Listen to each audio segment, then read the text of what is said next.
So you have, we're going to go back to, I guess, the possessions part of Nahuatl. You have no for, my, mo for you, y, for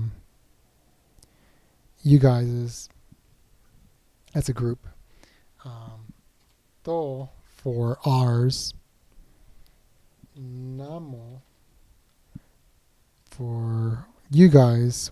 Oh no, y is they, namo is you guys, or as you said, vosotros, and in for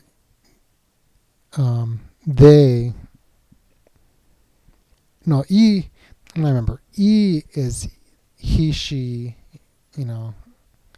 Yeah. I'm trying to remember right now. It's been a long time thinking about it. So let's, I guess, practice this with a word. We'll use nancing for mother. Since a lot of Nahuatls use that for proper for their mom. Nancing. So hold on.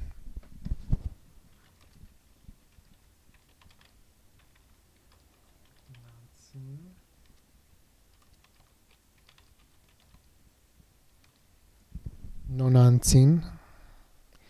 Depending on which region and influence, you're going to see either in writings, they're going to have the words separate or together. So I just decided to put them both. That way you guys can adapt if you ever see Nahuatl writing. I need to ask. That reminds me. One of these days I need to ask my friend. She has a few Nahuatl books from Guerrero. And so there's a big difference on the Nahuatl there and there, but I'll talk about that later.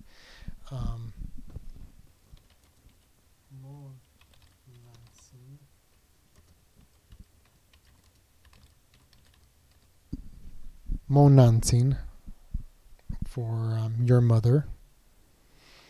You can use that in any form you want.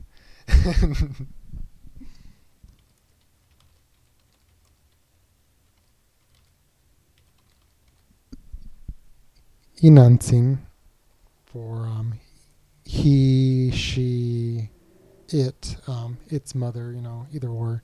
His mother, her mother, its mother, would be inancing.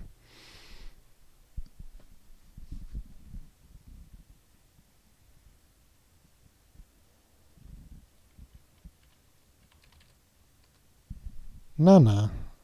Yeah, that one. The funny part is a lot of Nahuatl kids today, they still use that nana for mother and tata for father. And it's pretty interesting. I'm saying I had a niece that said tata to her grandpa, so that surprised me. Well, if you want to go proper Nathalie, but I usually just go nana. That's how kids say it. Yeah. Let me go back to the class here. Let's see. Enunciating.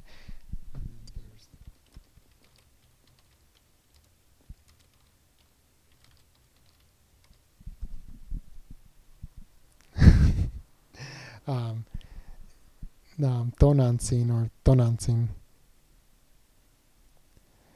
for our mother. She seems pretty new. I asked her a few questions, so she's writing everything in Microsoft Word. And I don't know if she's hearing me or not, but she's probably laughing right now.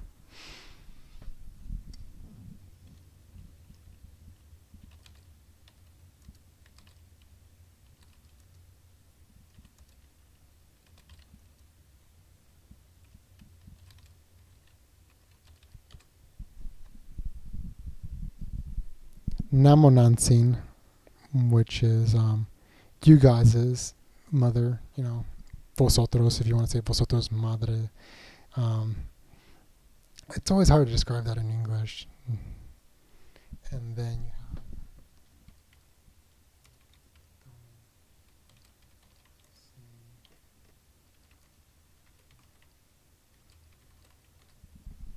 intonancing for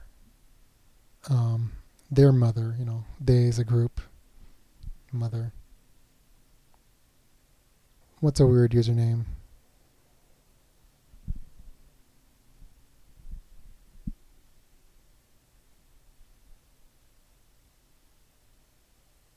It's Lisa Casares.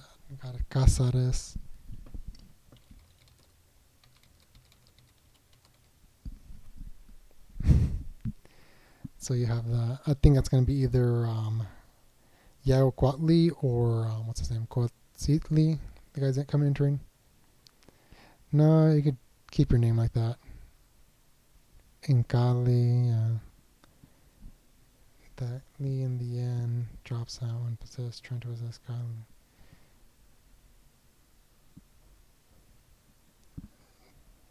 I don't know if Mo Lisa would be right.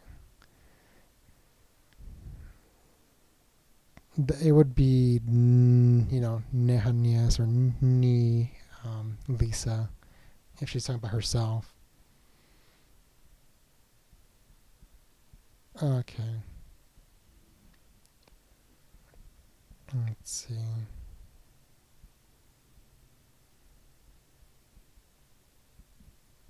Any other questions with the possession parts?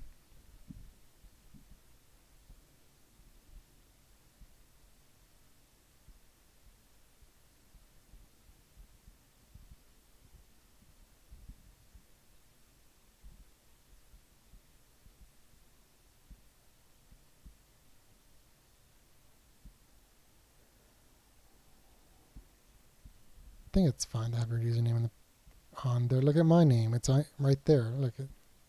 If you look at the camera. Yep.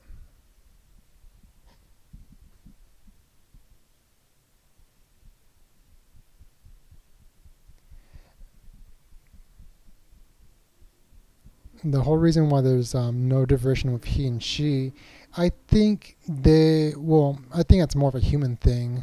If we're going to be philosophical in the origin, is just, I don't know. I guess they just saw as man and woman, and a lot of Nahuatl words, or at least phrases in Nahuatl, they really describe as a man or a female, object. Like there'll be Taka temashtiani, which means male teacher, or Siwat temashtiani for female teacher. So I think that's the whole reason why you don't have the he, she, well, he, his and her, or he, she thing, because you already have a lot of the way now it's spoken, it's already there, and there's no reason why to emphasize it even more. Mich Papalot. Okay. Welcome to the chat. See, I go back and forth. See. And stop getting dirty here, okay? Come on, we're trying to have an art class. But I think that's the whole reason why I think now it doesn't have the he and she thing. The linguistics I'll be used to at second. Yeah, exactly. See, these guys know. It's kind of weird. From the Utah seconds, like that's the South is one and the family branch. And I'm saying we're talking about that branch going to Utah to, central Mexico. That to me is very incredible for a family branch, because if you look at other family branches, they're like, okay, if we're talking about this is North America, well, North and South America. Okay, Utah seconds like this big compared to other ones were like maybe that big, not that huge. Yeah. Now, Toli is he's book smart. He has read almost every book you could think of that I know of that he read. So he's gonna have that book smart with him. Plus he types fast, so I'm not sure. That one's a borderline, I believe. Hopi, yeah, it's Utah Aztecan. But yeah, I think thinking about it, Death Valley is Utah Aztecan, because I remember, I don't know where you're from, Talaloli, but a lot of natives from the east coast of California going all the way to like Utah, they have these songs called bird songs, and these songs they are they I don't know they traveled long, hard, the traditional, and it's very incredible how all of them share almost exactly the same songs. All of them called bird songs. I imagine that one's harder. That one seems. I haven't really studied a lot of languages, but anywhere where you go with, I would say Californian. Well, outside of the Houston area, it gets kind of hard. Okay, I'm saying even Lakota, you have way complex forms. Like a male speaks a certain way, but if a woman was supposed to speak it in that same way, it's a whole different way that she says it. So a lot of languages getting out of there gets a little confusing.